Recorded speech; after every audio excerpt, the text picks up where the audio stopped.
Setting goals is a very important part of our life's process. Guess how many people have a constant plan for setting, rearranging, evaluating, and strengthening the purpose of their goals? The answer is very few. In fact, if you will do this, you will become among the few who do, that become the envy of all who watch. In the leadership seminar, we came up with a whole 10-year plan of goal setting, business goals and personal goals, family goals, economic goals, financial independence. It's a basic fundamental. In fact, if you will work hard on setting goals, put together a plan for setting goals, reevaluate them, rearrange them, constantly talk about them, go over them again and again, I tell you what this process will do in my personal opinion. It'll put you in what's known as the top 5%. And if you want to be successful, if you want your life to really change in major ways, this is one of the fundamentals. A constant plan for setting, rearranging, evaluating, and strengthening the purpose of your goals. We need to take a look into the future. We've got to have the future well designed. The future is called the promise. And here's what we teach in our leadership series. The promise of the future can be an awesome force for your own future. The promise of the future, designing the future. There's two ways to face the future. One is with apprehension, and the other is with anticipation. I promise you, in my travels around the world, most people face the future with apprehension. And here's why. They don't have it well designed. They've sort of left that up to someone else to fix. But here's the best way to face the future, with anticipation. And you can face the future with anticipation if the future is clear, if the future is well designed. In setting goals, it's very simple. Number one, decide what you want. You just take a little time. You sit down and say, what do I want? What kind of skills do I want? What kind of income do I want for the future? Where would I like to go? Places I'd like to visit? Habits I'd like to acquire, skills I'd like to have. You just take a little time to think about what you want. Economics, friendships, people you'd like to meet, places you'd like to go. You just take some time. And then I suggest, when you've thought about what you want for the future, make a list. Just jot it all down. It's really a very simple process. Get together with your family, your wife, your husband, your children, your business colleagues, and make it one of the major fundamentals in your life, constantly setting, rearranging, evaluating, and strengthening the purpose of your goals. That's number one, fundamental for success. Here's number two, a clear picture of what you intend to do with your present resources. That's a fundamental. Figuring out a plan of what to do and how to manage your present resources. Most everyone I talk to has already got something. The big question is, what are you doing with it? Most everyone has some time, they have some resources, they have some money, or they have a paycheck, or they have some kind of resources, they have some kind of net worth. The big question is, what are you doing with it? Where are you investing it? Where are you putting it? First of all, you've got to understand about society and about money. You've got to understand how to earn it, where to get it, where it comes from, and the importance of managing it. Kids ought to be taught from the time they're just small what to do with a dollar. If a child has a dollar and goes and spends it, right away they've developed the wrong habits. And sure enough, if they continue those poor management habits over the first dollar, you can imagine they're probably going to do the same poor things with those same dollars when they get older. The plans we learn when we're small, sure enough, are most often the plans we follow the rest of our lives. What to do with your money and where to put it. We teach in the care and feeding of the goose that lays the golden eggs. You've got to be a happy taxpayer. You've got to make sure some of your money goes into financial institutions so that successful people can borrow it and start other businesses that employ more people. You've got to make sure that you give some of your money for charity. So for charity and for taxes and for savings and for the accumulation of capital, it's very important to have a management plan for your present resources so that at age 65, you don't wind up like most people do, broke. You wind up with substance, you wind up with plenty to share, you wind up with plenty to enjoy. A plan for using all of your present resources wisely. What I'm saying is we all need a consistent plan for the gathering of knowledge, a consistent plan for going to the library, a consistent plan for attending the lectures, attending the seminars. Most people get ideas just spasmodically, or when someone happens to come by, or they just happen to hear someone, or they happen to read a book that might have some ideas that could help to benefit their life. When you listen to a sermon, make sure you've got your journal to take notes. Wherever you go, gather knowledge, but gather it on purpose. Do it constantly, do it daily, and do it consistently. We need a consistent plan for reading books. Most people just read books haphazardly, spasmodically, or most people just don't read at all. Or they don't have a good plan for reading the right books. Sure enough, the man reads the comics instead of the classics. And he misses all the things that could really benefit his life because he doesn't have a plan. Here's a good thought to consider. Rarely does a good idea interrupt you. Good ideas must be pursued. You must go where they are. You must seek them out. And there's an important Bible phrase that says, if you seek, if you search, you will find. Sure enough, a consistent plan for gathering knowledge, reading the books, attending the lectures, putting together ideas and having a place to capture them like a journal where you can repeat them and go over them. That's a fundamental that if you'll follow it, will put you in the top 5%. Guess how many people have a consistent plan for the gathering of knowledge? Answer, very few. And what you want to be is one of the very few. You need a plan, a detailed plan for the use of your work time. We call it a game plan. Most people try to design tomorrow and next week and next month in their head. They try to just decide what they're going to do. And most people don't even think that far ahead.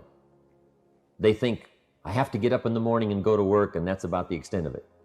But a game plan for financial independence, a game plan for your work time, a game plan for your personal time. The family needs a game plan so that you won't miss some of the important things that are helpful to your life and to your success. The kids need a game plan. Mom needs a game plan. Dad needs a game plan. You need a business game plan. You need a game plan for your office. If you're in business, a game plan for your business. A detailed plan for the use of your work time. In the leadership seminar, we talk about how to put together this detailed plan for the day and for the week and for the month. How to stretch out a plan for 6 months and for a year.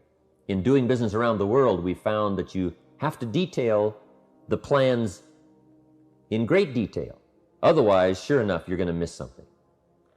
And I can promise you that a detailed plan for the use of your work time will put you in the top 5%, because most people don't have one.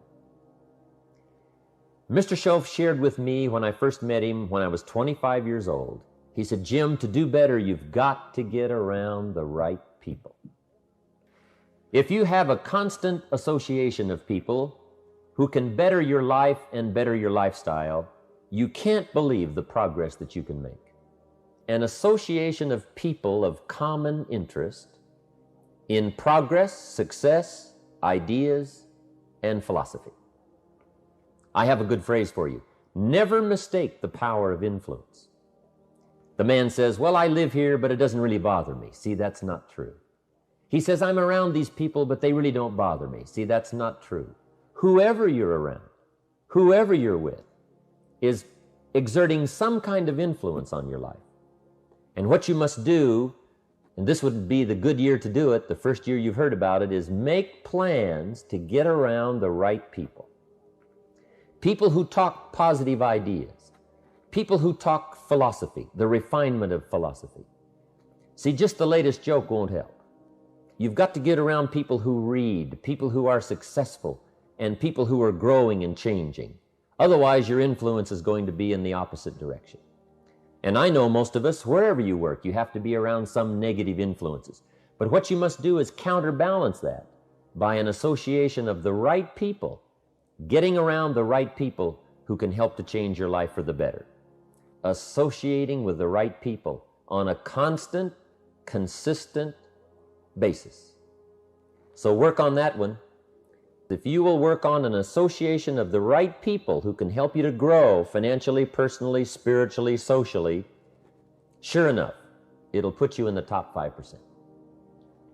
Guess how many people have an association of people of common interest in progress, success, ideas, and philosophy? Answer, very few. But be one of the few. Mr. Shove taught me this one when I first met him at age 25. He called it lifestyle. Learning how to live, a constant plan for figuring ways to live uniquely and to enjoy your present substance. Lifestyle is the challenge of learning how to live well. See, if you earned well and didn't live well, see, that would be pitiful. If a man made a great deal of money, but his personality didn't change and his lifestyle didn't change, his uniqueness didn't change, see, that would be pitiful. It's pitiful to find a man in a $500,000 home and sure enough, he's a $5,000 man. Learning the skills of lifestyle, what to do with your money so that you get joy from it.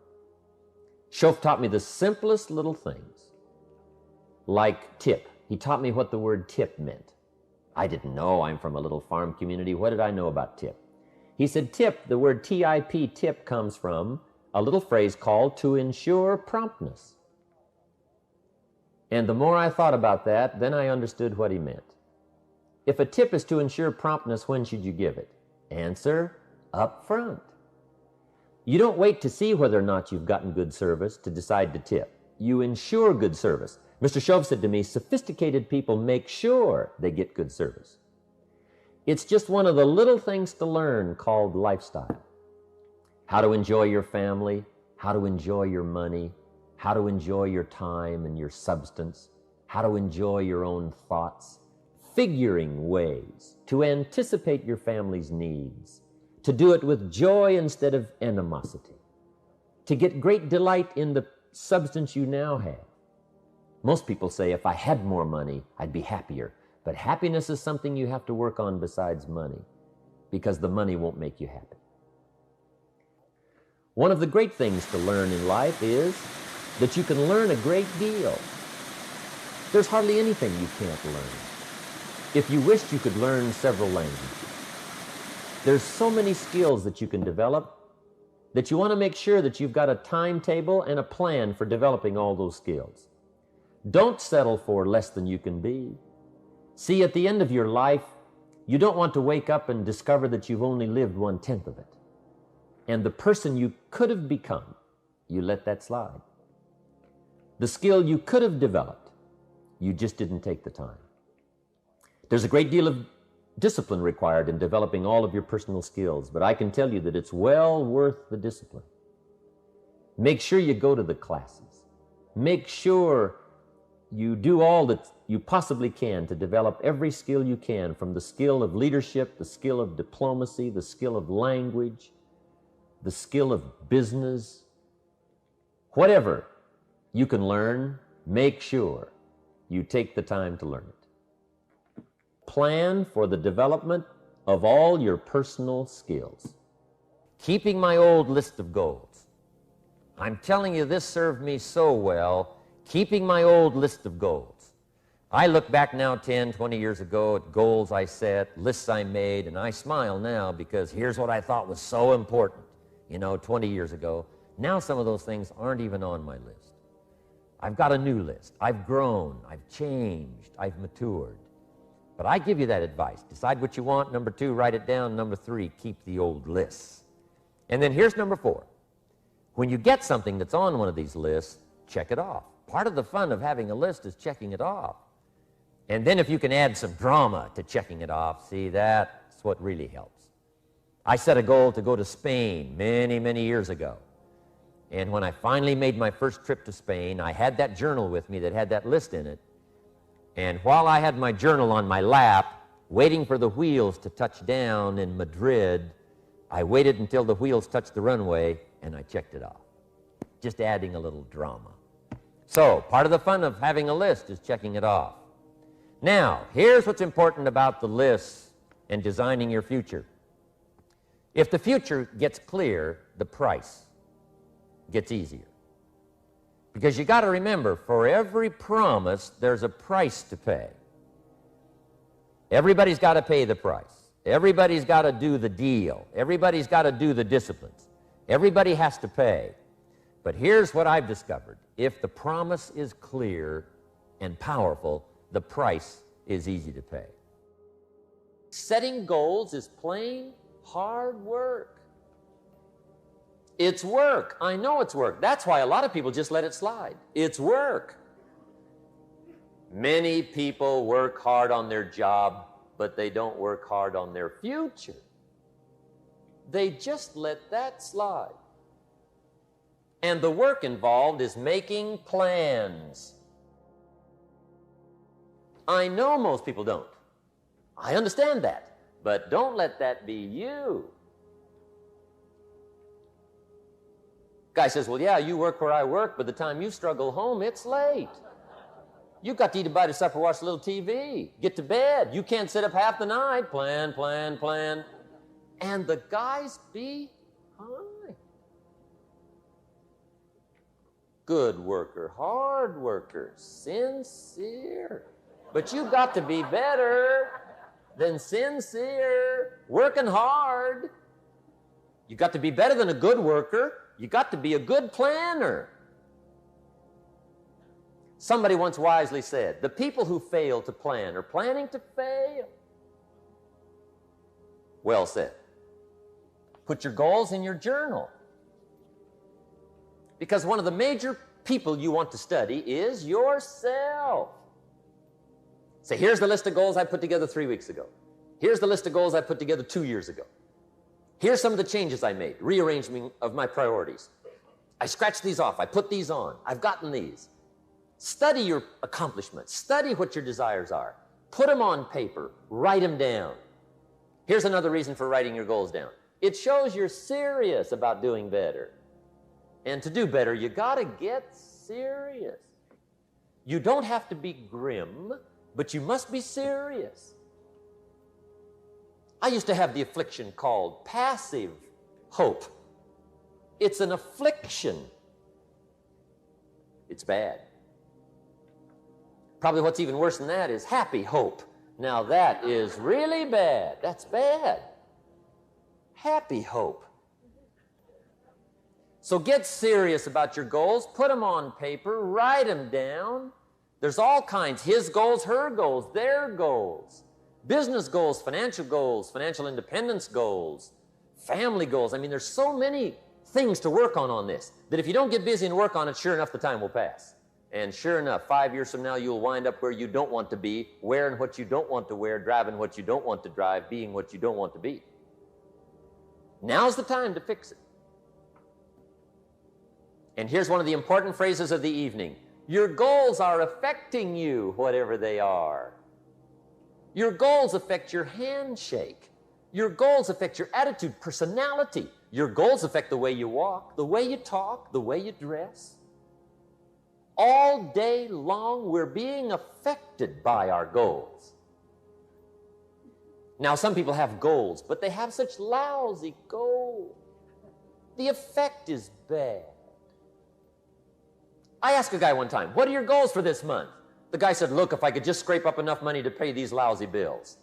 That was his goal. I'm not saying it isn't the goal. It's a goal, but it's such a lousy goal, the effect is bad. You don't jump out of bed on Monday morning and say, oh boy, another chance to go out and scrape up the money to pay my lousy bills. See, you don't do that. Usually you say, oh, not another Monday. And some people have so given up on life, they have joined the thank God it's Friday club. How sad. Everybody hopes things will get better. Everybody hopes. Poor people hope. That ought to tell you something. It means the future does not get better by hope. It gets better by plan.